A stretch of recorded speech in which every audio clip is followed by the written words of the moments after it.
Здравейте! Вие сте с предаването Брюксел 1 по телевизия и радио България On Air. Аз съм Милена Милутинова. Ще бъдат ли отблокирани спрените преди месеци средства и по оперативна програма регионално развитие, след като миналата седмица Еврокомисията пусна средствата по оперативна програма Околна среда?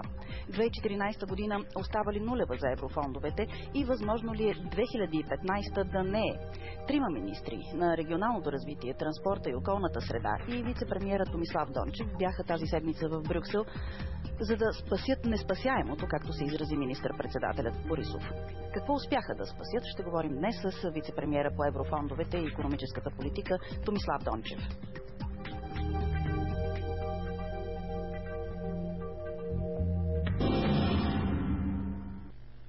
В разговора ще включим и Кристина Цветанска, председател на Асоциацията на консултантите по европроекти, които тази седмица призоваха да се отворят двойно повече схеми в началото на 2015 година за компенсация на тази година. След този важен разговор с колегата от БНР, бивш кореспондент в Букурещ, Георги Василски, ще говорим за изненадващия обрат на президентския балотаж в Румъния след скандалите с недостатъчните секции в чужбина. За това, кое реши изборите в полза на десния кмет на Сибил Клаус Йоханис срещу премиера Виктор Понта и кое изведе Йоханис напред в резултата след разликата с цели 10 пункта на първия тур. Започваме поред. С какви новини се върнаха четиримата министри от Брюксел и кои са най-спешните мерки, които трябва да се предприемат по програмите регионално развитие, транспорт и околна среда?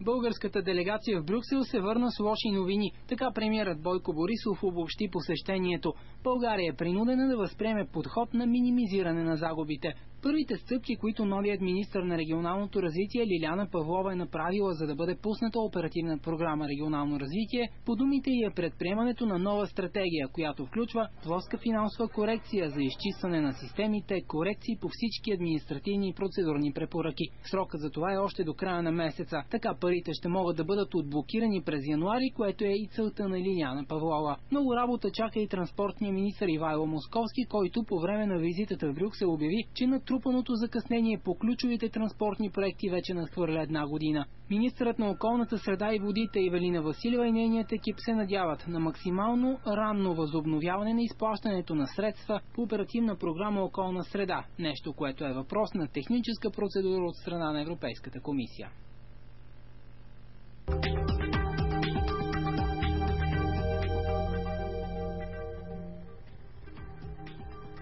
Още веднъж добре дошъл в студиото на вице-премиера Томислав Дончев. Здравейте. Успяхте ли да спасите неспасяемото? Това няма как да стане отведнъж, най-малкото в рамките на едно посещение. Няма как при разговори на каквото и ниво да са. Аз имах среща и с новия комисар, с няколко директори, с част от администрацията на комисията. Няма как в рамките на една среща да се оправи всичко, сякаш с магическа пръчка. Защото когато говорим за проблемите с оперативните програми, ние ги обобщаваме. Това не е съвсем коректно. Ние имаме поне 3 различни типа проблеми. Първият проблем е все още спряната оперативна програма регионално развитие. За щастие преди седмица беше отблокирано финансирането по околна среда, което е много добра новина, вид оценка за амбициите на България да се справя, да харчи както трябва европейските пари. Говорихме миналата седмица с екоминистъра Ивелина Василева по този въпрос. Но регионално развитие все още остава с блокирани плащания. Какви са шансовете регионално развитие да получи пари, да бъдат отблокирани спрените средства? Шансовете са 100%, въпросът е кога. Нашата амбиция е това да се случи в рамките на годината като най-оптимистичен сценарий. Може би като малко по-реалистичен сценарий би следвало да се случи януари месец следващата година. Имайки предвид всички стъпки, които трябва да се предприемат. Но това не е единствения проблем. Втория проблем е свързан с очаквания размер на загубата в края на тази година. Това е за да уточня програмен период 2007-2013, при който плащанията продължават до 2015 година. Анализа показва огромен риск от загуба на средства, огромен като обем средства. И в оставащите дни до края на годината ще бъде направено всичко възможно и също така и всичко невъзможно. Обема на парите да бъде намален. С болка трябва да признаят, че няма как загубата да се избегне изобщо. Сумата е толкова голяма, че каквито усилия да бъдат положени, няма как риска да бъде съвсем нулев. Но голямата борба е колкото може по-малко пари да загубим. Какъв е най-оптимистичният и най-песимистичният сценарий? Това е така нареченото право N+2. Всяка година има цел пари, които трябва да бъдат платени. Ако обемите платени пари са по-малко от целта, страната автоматично загубва възможността да ги ползва. Аз сума няма да назова по една проста причина. Назовавайки сума, това е знак за всички, че аз съм се примирил с мисълта, че ще загубим точно толкова пари, което никога няма да го направя. Напротив, задачата е до последния работен ден, като до тогава е по-добре да няма почивни дни, до последния работен ден да се плаща колкото може повече, за да намалим загубата. Така че сума няма да назова. Появиха се все пак някакви суми, 100 милиона, 200 милиона. Твърде спекулативни ли са и... Това са много оптимистични интерпретации. Изключително оптимистични интерпретации са това. За съжаление, рискът е за много по-голяма сума, като казвам по-голяма, имам предвид с пъти по-голяма. И всъщност няма как да е по друг начин. Посетено по 2 оперативни програми тази година, точно спрените регионално развитие и околна среда, държавата не си изпълни ангажимента по регламент, въпреки че тя няма право да възстановява средства от Брюксел, тя да продължи да плаща на бенефициентите. Особено по околна среда имаше 6-месечна пауза. Това е реално половин година, в която нито един от бенефициентите не е получавал плащания по договорите, които изпълнява. Как искате да има прогрес и как искате в края на годината в един момент да сме в състояние да уравним сметките? Но това, за съжаление, не е всичко. Ние имаме още един проблем. И това е третия проблем. И той вече е свързан с новия програмен период 2014-2020, като не е съвсем коректно да го наричаме нов, защото той вече започна. За съжаление, бях абсолютно прав в прогнозата си преди една година. 2014 действително е и ще е нулева. Най-малкото по причина, че до момента няма все още нито една одобрена оперативна програма и до края на годината остават 20 няколко работни дни. Колко програми са подадени за одобрение обаче? Ще стигнем до това. Голямата цел в момента изпълнението на новия програмен период може да започне колкото може по-рано през следващата година. Така или иначе 2014 е загубена. 2015 обаче, ако не бъдат предприети спешни екстрени мерки, също има опасност да бъде загубена. Признавам си, че оперативните програми в финалния им вид, които бяха заварени, макар че служебното правителство беше свършило немалка работа по отношение на тях, все още остават спорни елементи. И тук не говоря за размера на шрифта или за някоя дума в повече или по-малко. Остават спорни, незатворени, така да ги наречем, политически въпроси с колегите от Европейската комисия.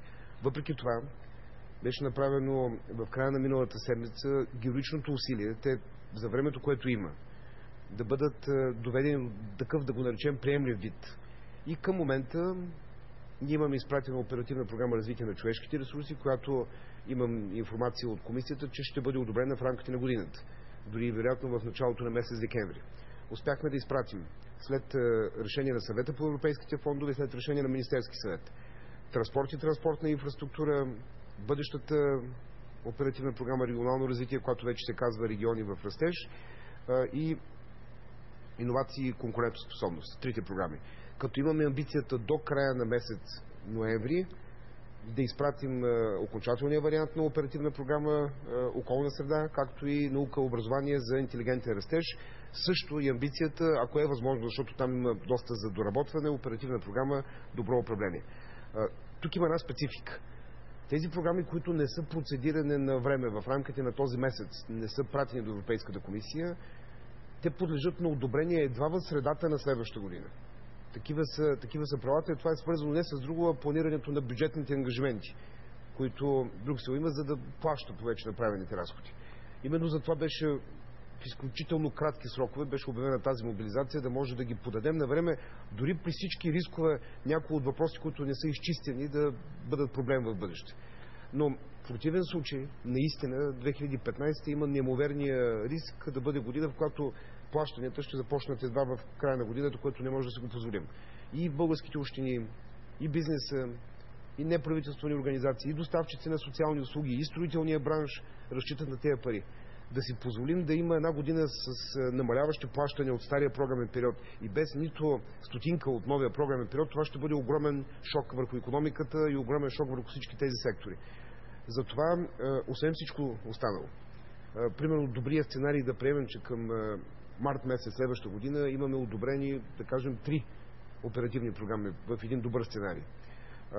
Но ако това не е факт, или ако не са одобрени тези оперативни програми, по които има най-спешни нужди, ние в момента с Министерство на финансите, с останалите колеги обмисляме един сценарий. Това е да стартираме някои от схемите авансово със средства от бюджета, дори преди да е одобрена оперативната програма, разбира се, при един много детайлен анализ. Това да бъде схема, която е ниско рискова, по отношение на която няма никакъв все още незатворен спор с колегите от Брюксел, да се обяви схема, да могат да кандидатстват бенефициентите, каквито и да са те, да се селектират проекти, да се изключат договори, дори да се наредят аванси и да започне изпълнението. Като в рамките на този целият процес, който кумулативно отнема месеци, се надяваме да бъде одобрена оперативната програма и извършените разходи второто полугодие да могат да бъдат покрити от Брюксел. Едно авансово упражнение, което ще ни позволи парите да започнат да се движат по-рано. Всъщност, струва ми се, че точно за това призоваха тази седмица от Асоциацията на консултантите по европроекти. Аз няма да споря, че е авторството на идеята, най-малкото предвид, че един подобен сценарий беше обмислен в първия кабинет Борисов като начин да започнем програмния период по-рано, само че тогава имахме предвид 2014. Тогава нямаше да се получи тази пауза с нулева година, така ли? Който беше разработен, беше следван, тогава можеше да имаме първи отворени схеми в средата на тази година и тя да не бъде нулева. Щеше да има дори един много добър търсен ефект. Тогава планът беше новия и стария програмен период да се застъпят, само че не да имаме дупка между двата периода, а да имаме 2 години, 2014 и 2015 с много по-интензивно финансиране. И това да се усети от всички и най-вече да има положителен ефект върху икономиката. Това е план по-скоро кроен, обмислен в края на 2012 година. Да. Разбирам. Нека тук да включим в разговора и Кристина Цветанска, председател на Асоциацията на консултантите по европроекти. Чуваме ли се, госпожо Цветанска? Да, чуваме се. Здравейте. Вие тази седмица призовахте да се отворят през 2015 година, в началото на 2015 двойно повече програми, така че да се компенсира нулевата 2014 година. Чухте какво каза вице-премиера Дончев? Всъщност, вие точно за това призовахте, нали? Точно така. Говорим абсолютно в синхрон с господин Дончев, за което много се радвам, разбира се. Да, и нашето желание е в началото на следващата година да се отвори предварително, преди одобрението, много схеми, включително не само инфраструктурните проекти, ами и тези, които са за бизнеса, по програма иновации и конкурентоспособност. Нашите аргументи в тази посока са, че първо одобрението на кандидатстването и одобрението на проектите отнема поне 6 месеца и до момента, в който по някакъв начин държавата встъпи в задължение към бенефициентите, се надяваме, че програмата може да бъде одобрена. Действително може да се стартира само с процедури, които са безспорни, като технологична модернизация, да речем, по които нямаме разногласие с Европейската комисия. Другото така сериозно наше предложение е да се максимизират бюджетите на първите схеми, които ще се отворят, защото считаме, че всъщност това беше една от причините от предходния програмен период, така плахото започване в началото с по-малко на брой схеми, с по-малки бюджети, да доведе в един момент в средата на програмния период до осъзнаването, че много малка част от предвидените ни бюджети сме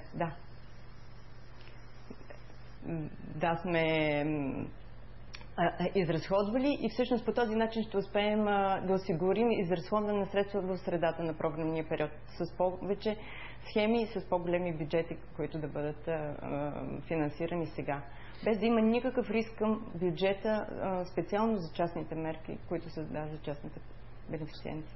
Всъщност това може да стане и се придвижва, така ли? Нямаме спор нито по първия, нито по втория въпрос. Най-малкото част преди малко детайлно разказах, че това е отколешна наша амбиция.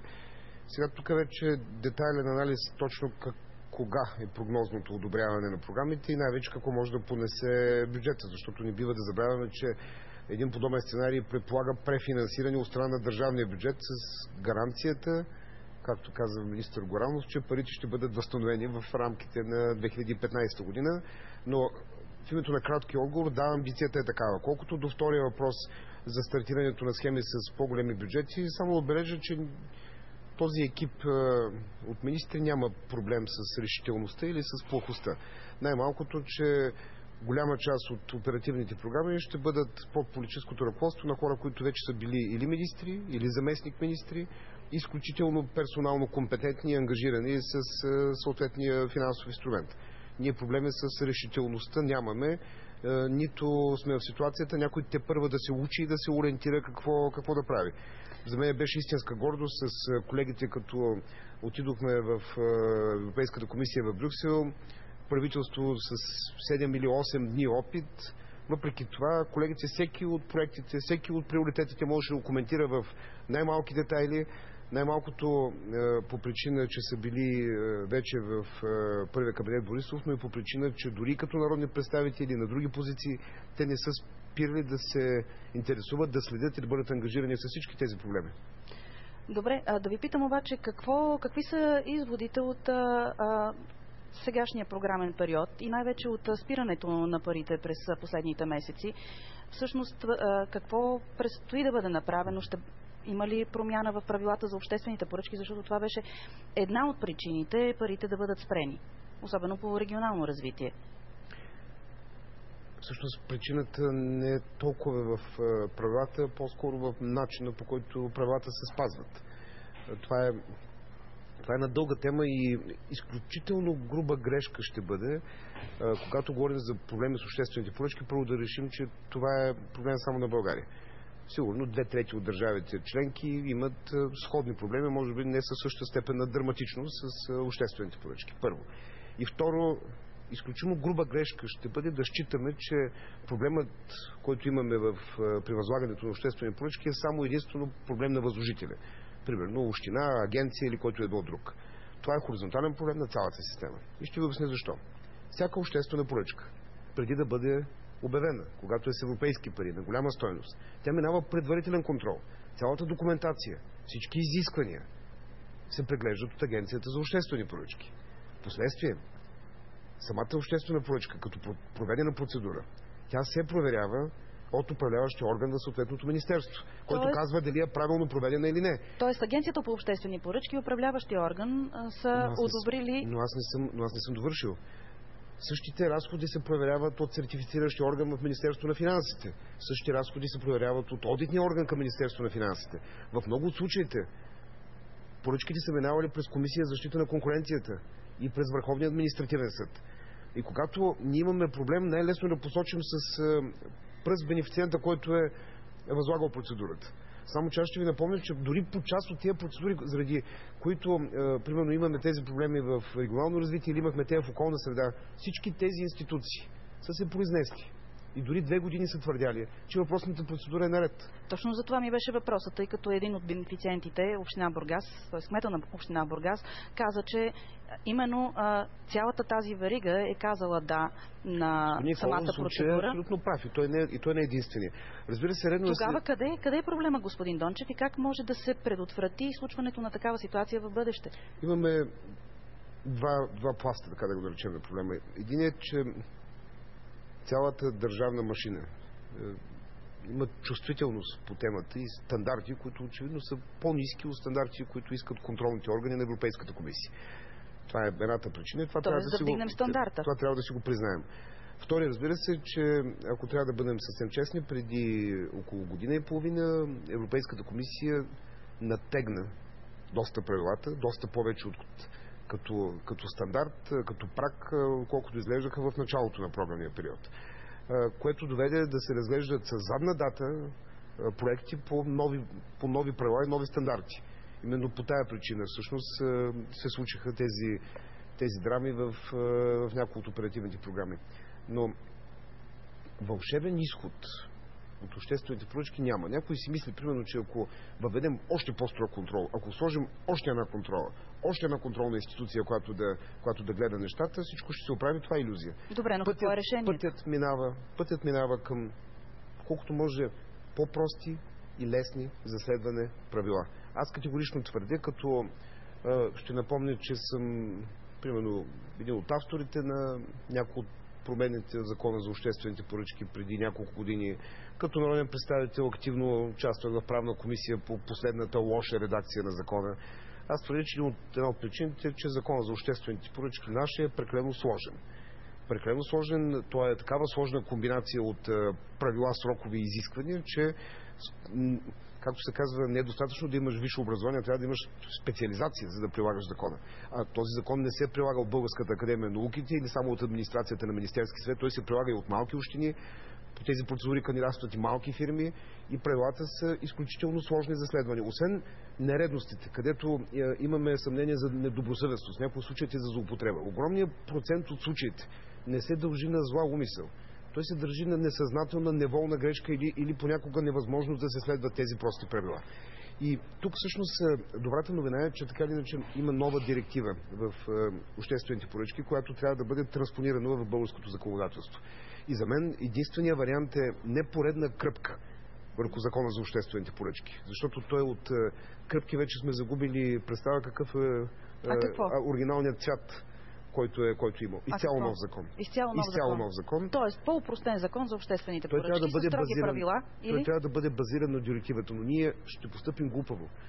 Ако не се получим от целия опит, който имаме с настоящия закон. Правилата трябва да бъдат прости, интуитивни. И още нещо. Имаше стартирана една инициатива още през 2012 година, която за нещастие не беше продължена. Това е свеждането на цялата процедура по възлагане до една типова форма, която се прилага в абсолютно всяка обществена поръчка и който възлага следва формичката и правилата, които са разписани в нея. Няма импровизация, няма свободни интерпретации. Това улеснява и тези, които възлагат, и тези, които кандидатстват. Добре, правим кратка пауза, след което отново се връщаме в предаването Брюксел 1, за да продължим разговора.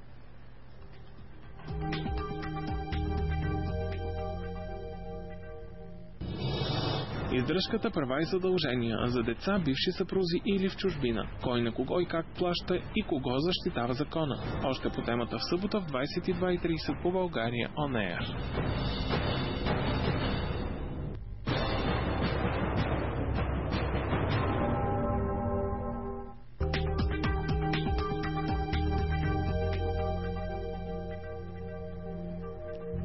Отново сме в студиото на предаването Брюксел 1, където с вице-премиера Томислав Дончев говорим за резултатите от посещението му в Брюксел тази седмица. Той беше придружен от 3 министри там.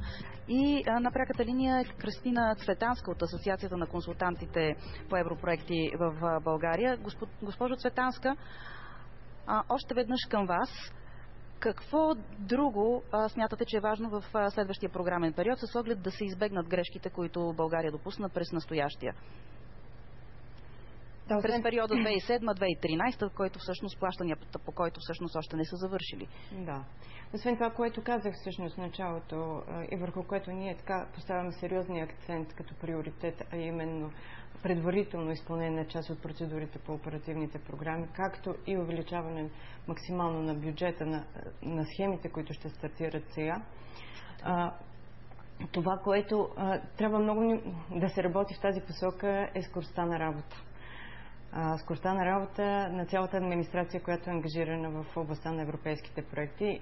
За съжаление, в последно време отново се забрави да се говори за програмата за развитие на селските райони, където ситуацията е най-критична по отношение на усвояването на средствата от настоящия програмен период. Тоест там проблемите са, че все още няма сертифициращ орган избран. Освен, че няма сертифициращ орган. И проблеми с гаранционния фонд. Нали така? С гаранционния фонд проблеми толкова няма, доколкото средствата в гаранционния фонд се възстановиха към програмата, към мярка 121. По-скоро следствие на забавянето на работата, както и в областта на прегледа на обществените поръчки, на предварителния последващия контрол на обществените поръчки за общинските проекти, а така също и одобрението на проектите, които за частните мерки, които имаше над година, чакаха бенефициентите да се вземе решение по техните проекти. Това доведе до факта, че всъщност тази година, 2014 година, а най-вероятно и за целия програмен период, загубите на средства по тази програма ще са най-големи в сравнение с всички други. Същевременно в момента имаме проблеми с стартирането на новата програма.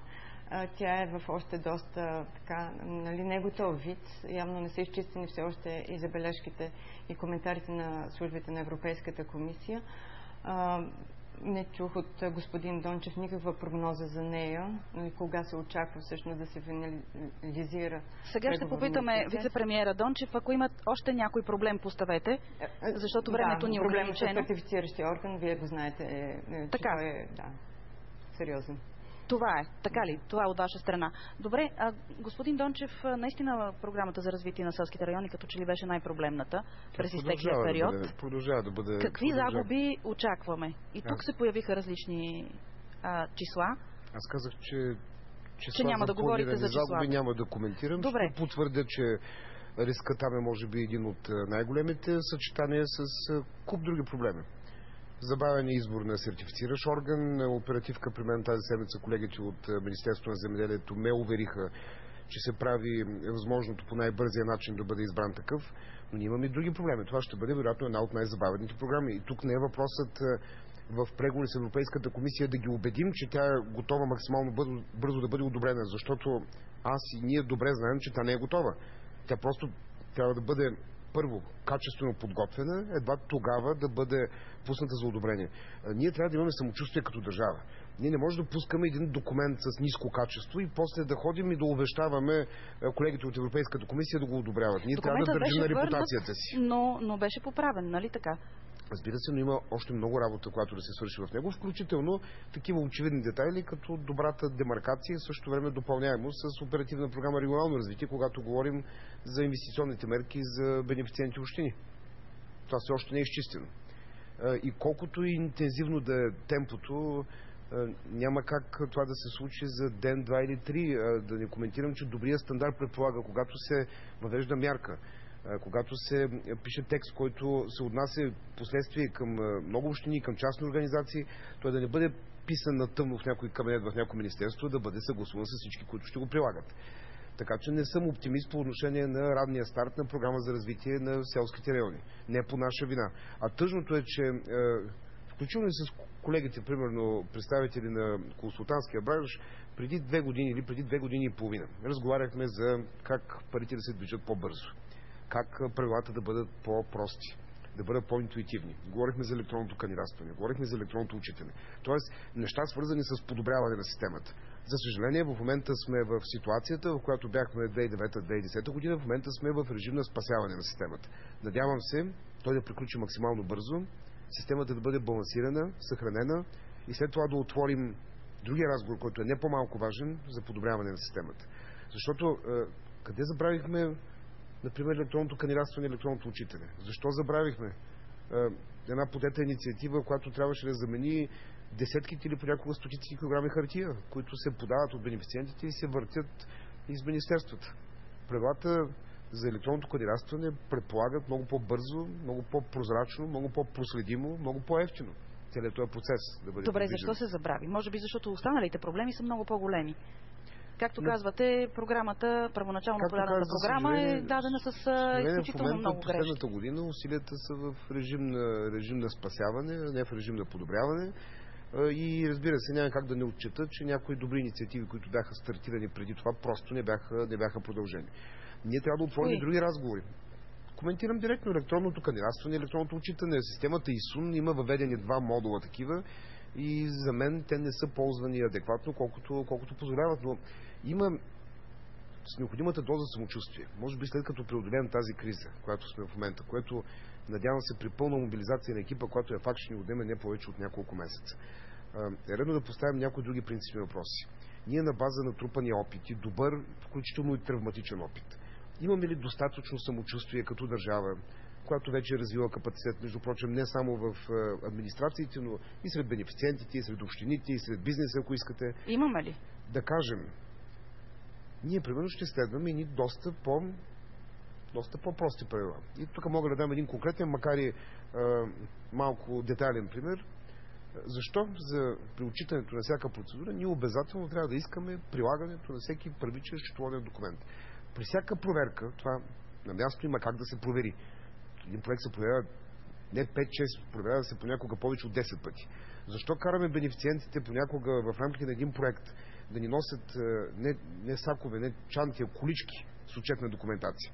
И това подобрява ли всъщност контрола? Отговорът е не.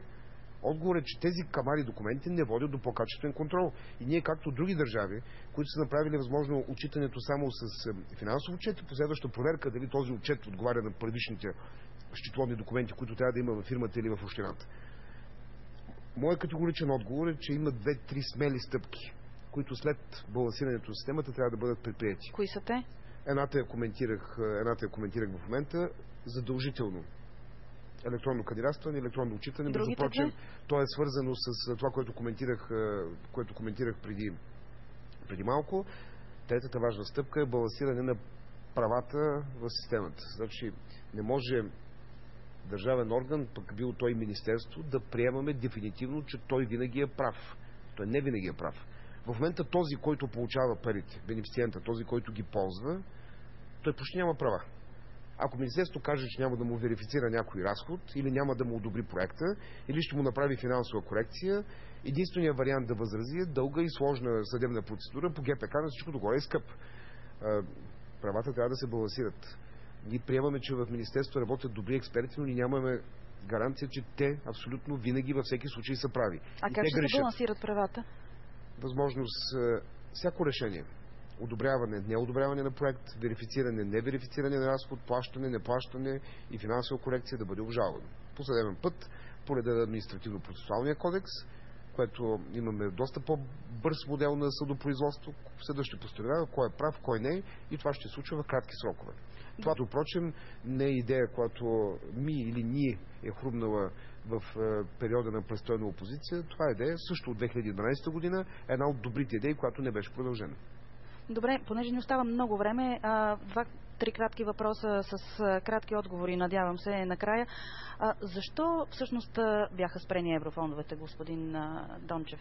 Всъщност ние говорихме за обществените поръчки, което беше една от причините, споменати за спирането на плащанията по 2 оперативни програми околна среда и регионално развитие. Но имаше ли и други причини? Когато се спряха парите по оперативна програма регионално развитие, правителството тогава беше заявило намерението да продължи строежа на Южен поток, въпреки съмненията от страна на Европейската комисия. Имаше ли връзка с спазването на европравилата по Южен поток и спирането на регионално развитие? Въпрос на доверие ли беше всичко към България? От формална гледна точка една оперативна програма винаги се замразява с аргумент някоя конкретна процедура или процедури и най-вече с упрека, че системата на управляващия орган не работи достатъчно адекватно. Но редно да си дадем сметка, че освен това, освен чисто този формален или административен детайл, винаги има и още нещо. Първо място, това е доверието по отношение на съответното ведомство или на съответната държава. Защото, когато говорим за одитен доклад, просекто един министър получава одитни доклади сигурно по 20 пъти на година.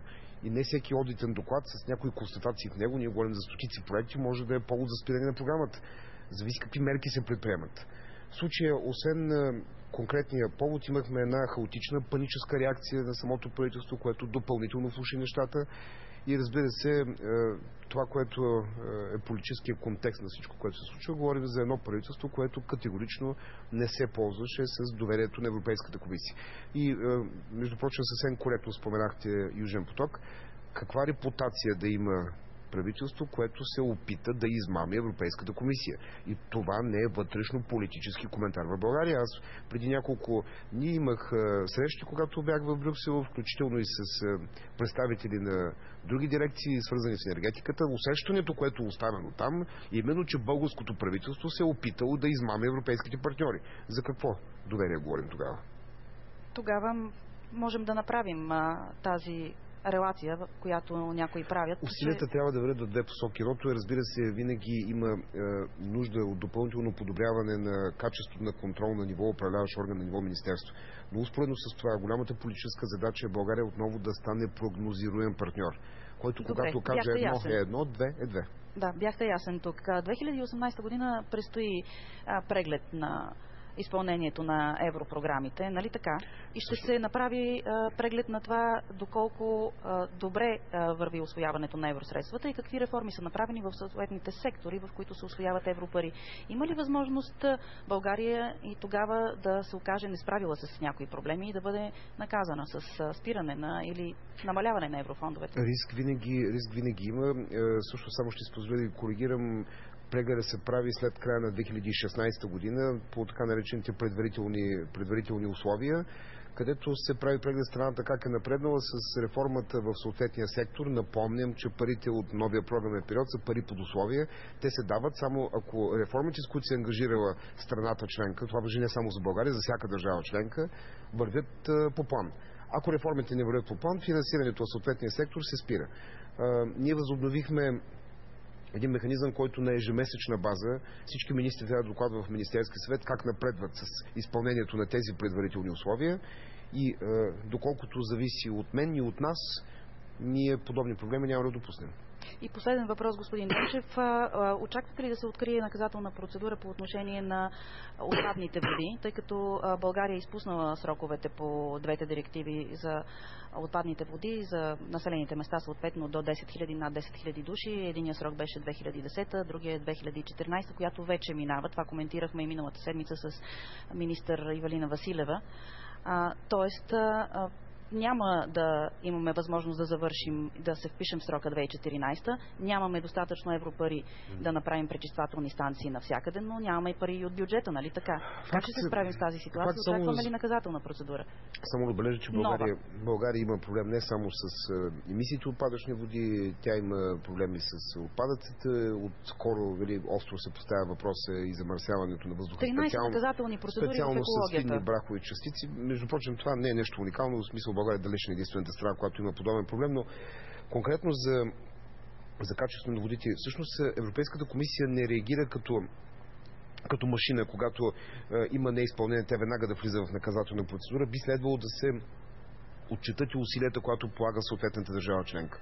И ако тук аз имам надежда, все пак, въпреки ограниченото и европейско, и национално финансиране, да се отчете, че десетки пречиствателни станции са в процес на реконструкция и някои от тях ще бъдат пуснати тази и следващата година. Тоест, видимо е, че държавата членка полага усилия, макар и да не е изпълнила всички изисквания. За мен това би могло и ще бъде ползвано като аргумент при разговорите с Европейската комисия. И очаквате ли наказателна процедура? За да или не, може ли да се отговори? Трудно ми е да прогнозирам в детайли, но в случая казах един от аргументите, който ние ще използваме. Според мен имаме шанс да забавим една подобна процедура. Добре, много ви благодаря, че бяхте гост в студиото на предаването Брюксел 1, господин Дончев.